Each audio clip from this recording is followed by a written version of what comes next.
Alam mo, malalaman mo lang talaga ang halaga ng isang tao kapag wala na ito sa iyo. Huwag mong maliwalain yung taong pinapahalagahan ka.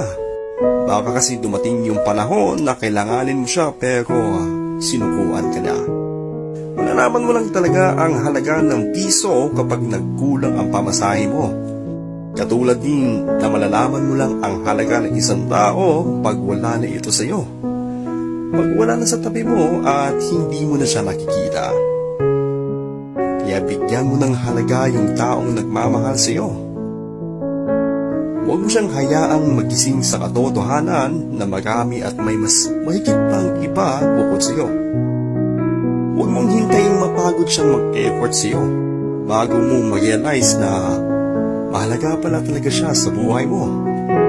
Alam mo, huwag mong bitawan isang bagay na hindi mo kayang makita na hawak ka ng iba.